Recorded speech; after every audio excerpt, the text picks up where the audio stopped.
മലപ്പുറം തിരൂരിൽ നിന്ന് ബംഗളൂരുവിലേക്ക് പോയ യുവാവിനെ കാണാനില്ല എന്ന് പരാതി. നിറമരുതൂർ കാളാട് സ്വദേശി സഹീറിനെയാണ് കാണാതായത്. സമീർ ബിൻ കരീം വിവരങ്ങളുമായി മലപ്പുറത്ത് നിന്ന് ചേരുന്നുണ്ട്. സമീർ, എന്താണ് കുടുംബം പറയുന്നത്? ഈ ബംഗളൂരുവിലേക്ക് പോയതെന്നാണ് പോലീസ് വിവരങ്ങൾ ശേഖരിക്കുന്നത്? എങ്ങനെ?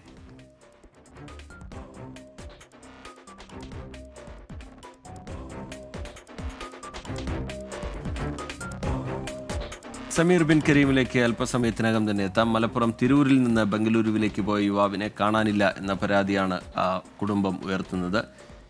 ഇപ്പോൾ ദൃശ്യത്തിൽ കാണുന്ന നിറമരുതൂർ കാളാട് സ്വദേശി സഹീറിനെയാണ് കാണാതായിരിക്കുന്നു എന്ന പരാതി വന്നിരിക്കുന്നത്. സമീർ വിവരങ്ങളുമായി ചേരുന്നുണ്ട്. സമീർ, വിവരങ്ങൾ എന്താണ് സമീർ?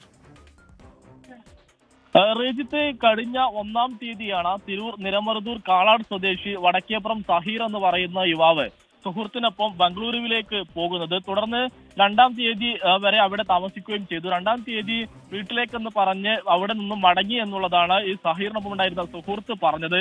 എന്നാൽ പിന്നീട് വീട്ടിലേക്ക് എത്തിയതുമില്ല എന്നുള്ളതാണ് ഏറെ പ്രധാനപ്പെട്ടതായിട്ടുള്ള ഒരു കാര്യം. അതിന് പിന്നാലെ വീട്ടുകാർ ഈ യുവാവിന്റെ മൊബൈൽ ഫോണിൽ വിളിക്കാൻ ശ്രമിച്ചെങ്കിലും ഇതുവരെ മൊബൈൽ ഫോൺ പിന്നീട് 2-ാം തീയതിക്ക് ശേഷം ഓണായിട്ടില്ല എന്നുള്ളതാണ് ഈ ബന്ധുക്കൾ പറയുന്നത്. ഇതുമായി ബന്ധപ്പെട്ട് ബംഗളൂരുവിലെ മടിവാളയിലായിരുന്നു ഈ യുവാവും സുഹൃത്തും താമസിച്ചിരുന്നത് എന്നുള്ളതാണ്. ഇതുമായി ബന്ധപ്പെട്ട് കുടുംബം അവിടെയൊക്കെ തന്നെ പരിശോധന നടത്തിയെങ്കിലും എങ്ങോട്ടാണ് പോയത് എന്നുള്ള കാര്യത്തിൽ ഇതുവരെ ഒരു വ്യക്തത വന്നിട്ടില്ല. ബന്ധുക്കൾ നിലവിൽ തിരൂർ പോലീസിൽ പരാതി നൽകിയിരിക്കുകയാണ്. ശരി, സമീർ ബിൻ കരീം വിവരങ്ങൾ നൽകുകയായിരുന്നു മലപ്പുറത്ത്.